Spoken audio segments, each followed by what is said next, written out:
الحمد للہ وکفی وسلام علی عبادہ الذین اصطفی اما بعد۔ اللہ تعالی نے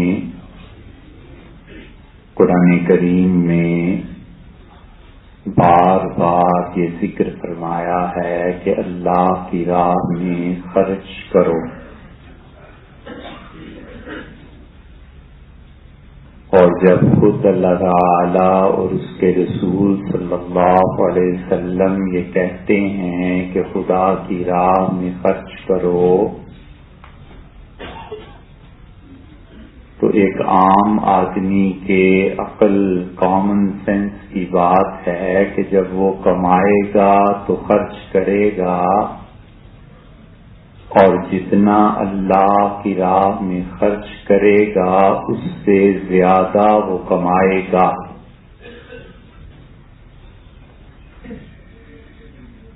حضور اکرم صلی اللہ علیہ وسلم نے خرچ کرنے کی حدود متعین فرمائی، اور زیادہ سے زیادہ لوگوں کو خرچ کرنے کی جو آزادی دی تو کہا 33% تک خرچ کر سکتے ہو۔ سب سے پہلے اپنی ضروریات زندگی، پھر گھر والوں کی، پھر ان لوگوں کی جن کا تم پر بوجھ ہے، اور اس کے بعد جو مال ان ضروریات سے صاف رہے اس کا 33%، یا پھر یہ کہ کل کا 33% ضروریات کے بعد جو کچھ باقی رہ جائے۔ اور پھر ایک حد یہ بھی متعین کی کہ دیکھو اگر مال اچانک مل جائے، کوئی انعام نکل آئے، کوئی بڑی چیز مل جائے، کوئی تحفہ ہدیہ آ جائے، تو مناسب یہ ہے کہ 20% خرچ کر دیا جائے، کیونکہ خزانہ ملنے پہ اس کی زکوٰۃ 20% ہے۔ خرچ کرنے کی حد متعین کی اور کہا کہ عشر 10%، پھر خمس مال غنیمت میں سے 5%، پھر سونا چاندی نقدی اس کے لیے فرما دیا کہ 100 میں سے 2.5 روپے 2.5%، اور اصول کی بات یہ بتا دی کہ جہاں جہاں انسان کی محنت زیادہ ہو گئی اللہ نے اپنا حق کم کر دیا، اور جہاں انسان کی محنت کم ہو گئی اللہ نے غریبوں کا حق زیادہ کر دیا۔ اور پھر اس کے ساتھ ساتھ جیسے پچھلی مرتبہ تذکرہ ہو رہا تھا کھانا کھلانے کا، شریعت نے دوسرا پہلو بھی دیا اور کہا کہ جب ہماری راہ میں خرچ کرو گے تو کماؤ گے بھی، اور کمائی کے جو ذرائع تھے ان کے متعلق بتا دیا کہ کن کن ذرائع سے پیسے کو کمانا ہے اور کس طرح اسے خرچ کرنا ہے، اور پھر تیسری مت یہ دے دی کہ مشترکات ہیں، اور مشترکات جو ہیں اس میں سب کا حق برابر ہے۔ مشترکات کا اگر عام ترجمہ آپ کریں تو کامن تھنگز، وہ چیزیں جو ہر ایک کے لیے ہیں، اور حضور اکرم صلی اللہ علیہ وسلم نے خاص طور پہ چیزوں کا بتا دیا کہ یہ تمہاری مشترکات ہیں، تمہارا مشترکہ اثاثہ ہے قوم کا، ملک کا، انسانیت کا، کافر، مومن، مشرک، موحد، اللہ کو ماننے والا، نہ ماننے والا، سب ان مشترکات میں مشترک ہیں، کیونکہ وہ اللہ کو مانے یا نہ مانے اور کفر کرے یا شرک کرے وہ انسان ہے، اسے جینے کا حق حاصل ہے۔ ایک صحابی رضی اللہ عنہ کی عیادت کے لیے گئے، پوچھا کہ بھئی وہ نماز سے نہیں آ رہے، عرض کیا گیا بیمار ہیں، تو آپ گئے تو وہ نوجوان لڑکا بالکل بیمار ہو کے ایسے ہو گیا کہ حدیث میں آیا ہے جیسے چوزا بن جاتا ہے، اتنا لاغر اور کمزور. اور آپ نے دیکھتے ہی فرمایا کہ تم نے کہیں اللہ سے کوئی دعا تو نہیں مانگی؟ اسے کہا اللہ کے رسول میں نے یہ دعا مانگ لی کہ اللہ جو مجھے آخرت میں سزا کوئی ملنی ہے دنیا میں ہی مل جائے. تو حضور صلی اللہ علیہ وسلم توبہ کرنے لگے اس بات سے اور ہلنے لگے اور بار بار فرمایا کہ اللہ سألت العافیہ، اللہ سألت عافیہ، تو نے اللہ سے خیر کیوں نہیں مانگی؟ تو نے اللہ سے یہ کیوں نہیں کہہ دیا کہ اللہ معاف فرما؟ اور آپ نے فرمایا تم میں سے کوئی ہے جو اپنے رب کی پکڑ کو برداشت کر سکے؟ تمہیں تو چاہیے تھا کہ اللہ سے کہتے اللہ وہ بھی معاف فرما دے، یہاں بھی معاف فرما. منع کر دیا کہ کبھی موت کی دعا نہ کرو. لا یتمنن احدکم الموت، تم میں سے کوئی آدمی موت کی تمنا نہ کرے. لذر ما نزل بہ، اس تکلیف کی وجہ سے جو اس کو آ گئی ہے، موت خدا سے نہ مانگے. فرمایا دیکھو اگر تمہاری زندگی اللہ نے جو بڑھا دی ہے، تم گناہگار ہوئے تو توبہ کر لو گے اور اچھے ہوئے تو تمہاری عبادت میں اضافہ ہو جائے. ہمیشہ مثبت پہلو، ہمیشہ امید کا پہلو، ہمیشہ روشن چیز. تین چیزوں کے بارے میں اور بہت سی چیزیں اور بھی صراحتاً فرما دیا کہ پوری انسانیت کی مشترکہ میراث ہے اور اس میں کسی کا کوئی حق نہیں ہے. ان چیزوں کو جاری رکھو. گاندھی جی نے تحریک چلائی، وہ تحریک کہنے کو تو ستیا گرہ کی تحریک تھی، اور وہ نمک انہوں نے کہا ہم سمندر کے پانی سے بنائیں گے، اور ظاہر ہے کہ اس کے پیچھے پولیٹیکل مووز جو تھیں وہ ساری چیزیں تھیں. مگر گاندھی جی کو کسی نے کہا کہ مولانا حفظ الرحمان سیوہاروی رحمت اللہ علیہ ایک حدیث سناتے ہیں.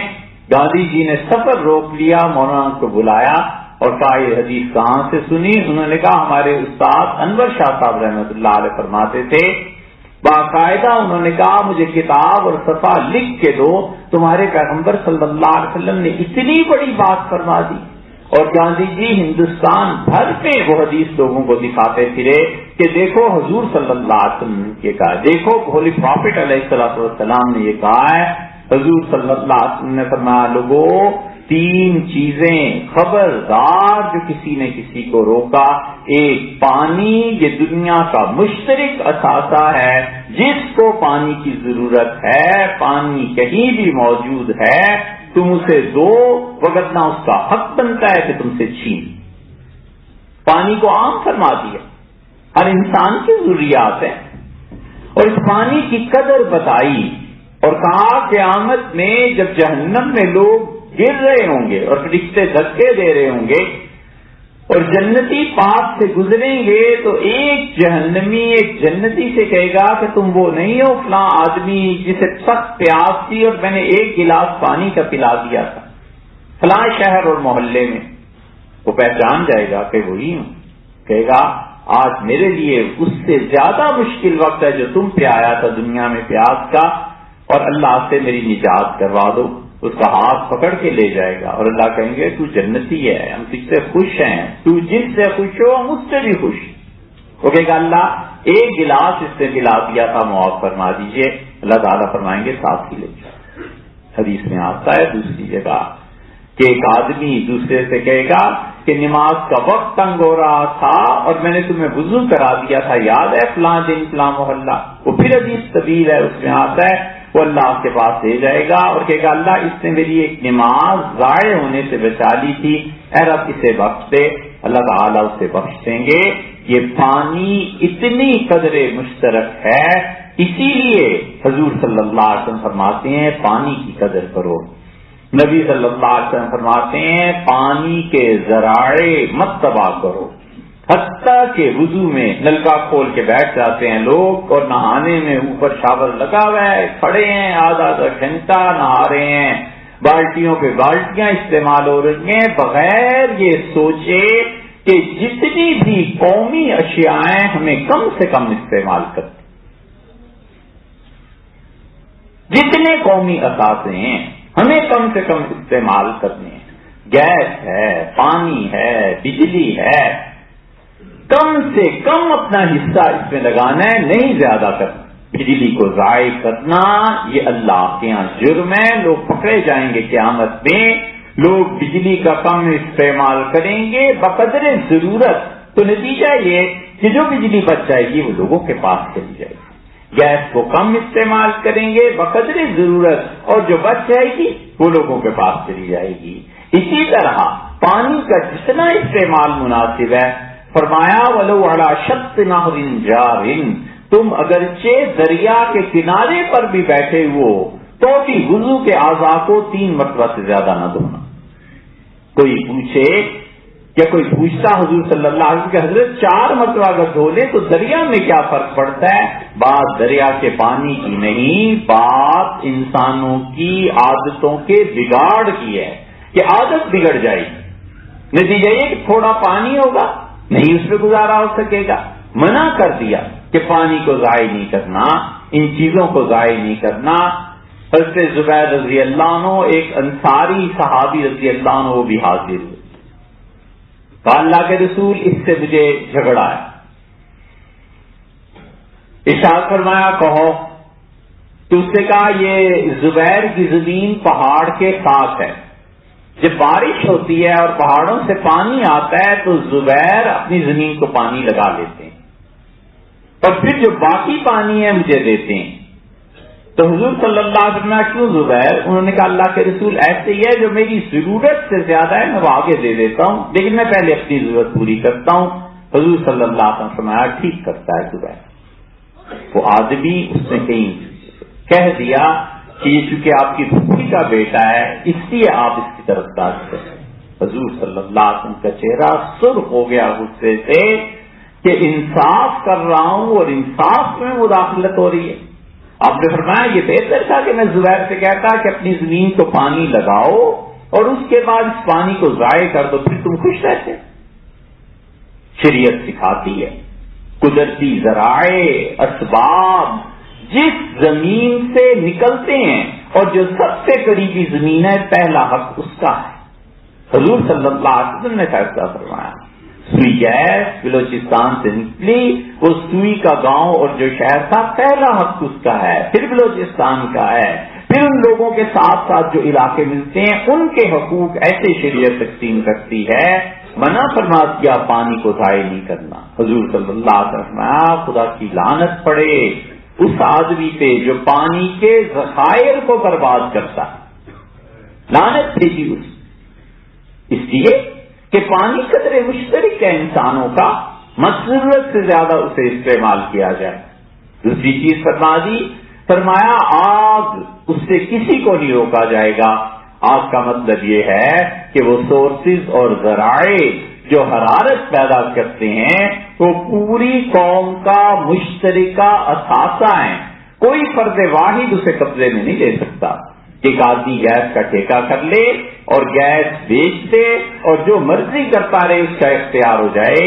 قوم کے اثاثے قوم کی ملکیت رہتے ہیں اور اللہ نے اس پہ حق کا حق رکھا. حضرت بکر رضی اللہ عنہ کے پاس ایک صاحب آئے. صاحب کے حضرت طلحہ رضی اللہ عنہ آئے اور انہوں نے کہا حضرت زمین کا فلاں ٹکڑا میرے نام لکھ دیں. سیدنا بکر رضی اللہ عنہ اپنی خلافت میں نے وہ زمین دے دی اور یہ فرمایا کہ اس پہ عمر سے بھی دستخط کرا دینا. سیدنا عمر رضی اللہ عنہ کے پاس جب پہنچے تو عمر رضی اللہ عنہ نے کہا میں دستخط نہیں کرتا. میں نے اصرار کیا. عمر رضی اللہ عنہ بار بار کہتے رہے کہ نہ تنگ کرو میں دستخط نہیں کرتا. انہوں نے کہا حکومت نے مجھے یہ زمین دی ہے. انہوں نے کہا انہوں نے غلط فہمی سے دی ہے. انہوں نے زیادہ اصرار کیا تو عمر رضی اللہ عنہ نے وہ فرمان چاک کر کے ان کے سامنے رکھ دیا. ان کا اب ٹھیک ہے کہ گئے حضرت طلحہ رضی اللہ عنہ تو بکر رضی اللہ عنہ کے پاس اور عمر نے یوں کیا بلایا پوچھا. ان کا حضرت آپ کو پتا نہیں وہاں اس زمین میں نمک کی ایک کان ہے اور وہ نمک ہم سب کے لیے مشترک ہے. یہ نہیں ہو سکتا کہ طلحہ اکیلے پورے کان کے مالک بن جائیں. حضرت بکر رضی اللہ عنہ کا نام نہیں تھا بھائی یہ ٹھیک کہتا ہے. تو انہوں نے بس اتنا کہا کہ خلیفہ آپ ہیں یا عمر ہیں. تو ابو بکر رضی اللہ عنہ ہنس پڑے اور کہنے لگے اصل میں تو یہی ہے، میرا تو بس لوگوں نے نام کر دیا. مشترک اساس ہے، پوری قوم کی ملکیت ہے، حق بنتا ہے.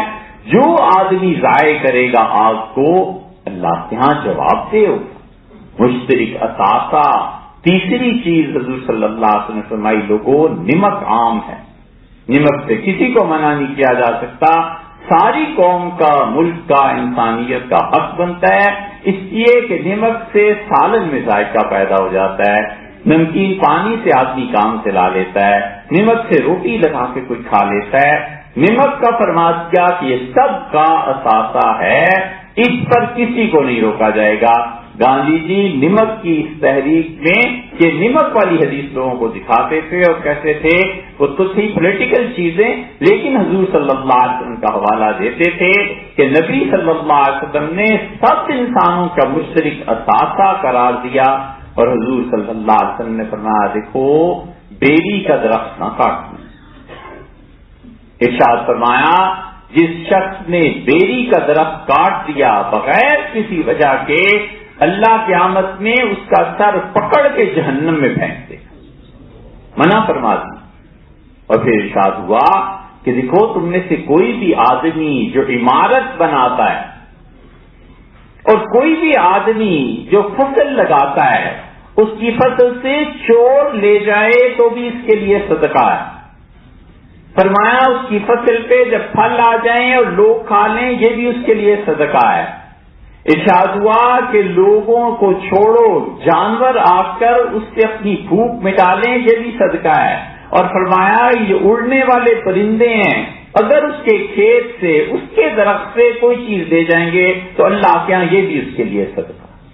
اور فرمایا عمارتیں بناؤ اور جو شخص مضبوط عمارت بنا دے گا اس عمارت میں کوئی انسان یا کوئی جانور بھی پناہ لے لے گا، کوئی چڑیا گھونسلہ بنا لے گی، اللہ اسے اجر دے گا جب تک کہ وہ عمارت قائم.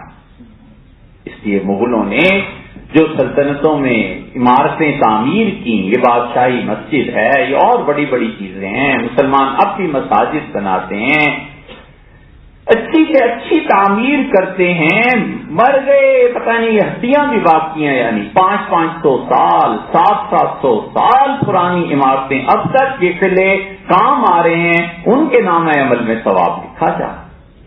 اسی لیے حضور صلی اللہ علیہ وسلم پسند فرماتے تھے جس کی طرف لوگوں کی توجہ بہت کم ہو گئی ہے آپ اس حدیث کو سنیے اور اس پہ عمل کرنا چاہیے. نبی کریم صلی اللہ علیہ وسلم قبرستان میں کھڑے تھے، بقیع میں غالباً قبر پہ، اور جب میت کو رکھنے لگے لوگ تو آپ نے فرمایا یہ نیچے کی سطح ہموار کرو. اوپر نیچے تھی نا، فرمایا اسے ہموار کرو. ہموار جب کرا دیا میت رکھی گئی تو آپ نے فرمایا سطح کے قبر کے اندر جو جگہ ہے اس کے چاروں کونے برابر ہونا، ہموار ہونا، یہ اس میت کو نہ نفع دے گا نہ نقصان. لیکن تمہارا پروردگار پسند کرتا ہے کہ تم جب بھی کوئی کام کرو اچھے طریقے سے کرو، جب کوئی عمارت بناؤ اس کی خوبصورتی کو پیش نظر. یہ فرمایا کونے ٹیڑھے جا رہے ہیں، کمرے ٹیڑھے بن رہے ہیں، کوئی پرواہ نہیں ہے، اللہ کو حسن پسند ہے. اللہ کہتا ہے متناسب. یہ جتنے ڈیزائنرز ہیں ان کا جو ذوق ہے، کیسی کیسی زبردست بلڈنگ سامنے آتی ہیں، یہ کیا چیز ہے؟ اللہ کو پسند ہے کہ اللہ چاہتا ہے لوگ اشیاء کے حسن کو برقرار رکھیں، لوگ اچھا کھانا کھائیں. یہ زیادہ اچھا ہے کہ اچھے کھانے میں کوئی پانی ڈال دے اور کہ صبر کر کے کھاؤ. ارے اس سے زیادہ اچھا تھا کہ لذیذ کھانا کھاتے اور اللہ کا شکر ادا کرتے.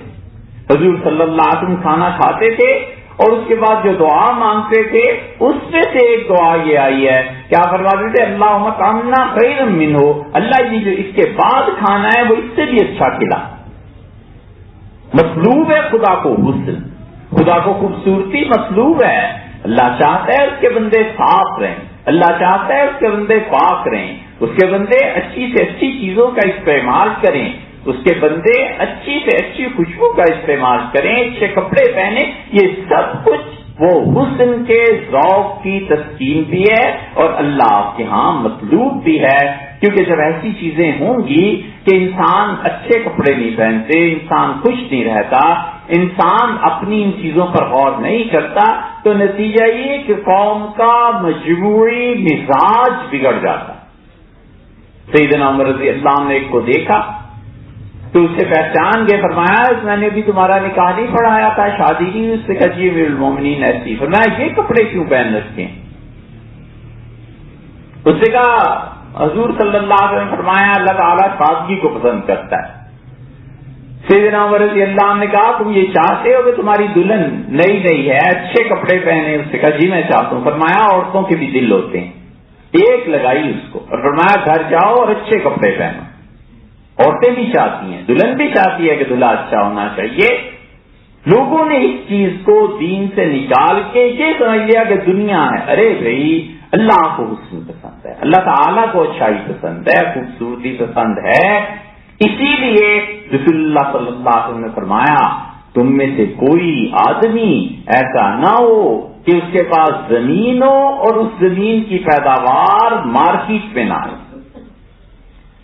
اندازہ لگایا ہے احکام القرآن میں جساس رحمت اللہ علیہ نے جو مقدار دی ہے وہ تقریباً 270-250 فٹ زمین بنتی ہے کہ اگر کسی کے پاس اتنی زمین بھی ہے اور اس سے فصل نہیں ہوگی اللہ کے ہاں پکڑا جائے گا، جواب دے۔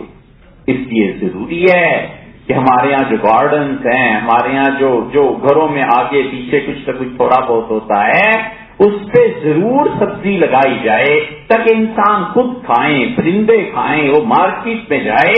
یہ ضروری کاموں میں سے ہے۔ اس لیے حضور صلی اللہ علیہ وسلم فرماتے ہیں تم میں سے جس آدمی نے درخت لگا دیا اللہ جنت میں اسے ایک درخت دے دے گا۔ نبی صلی اللہ علیہ وسلم فرماتے ہیں تم میں سے کسی انسان نے درخت لگایا اور پھر اس نے اس کا پہرا دیا، پھر حتیٰ کہ اس کے متعلق غور کرتا رہا یہاں تک کہ اس کا پھل جب پڑ گیا تو اللہ کہتا ہے میں اپنے اس بندے کے ساتھ ہوں، میں نے اس کے گناہوں کو معاف کیا۔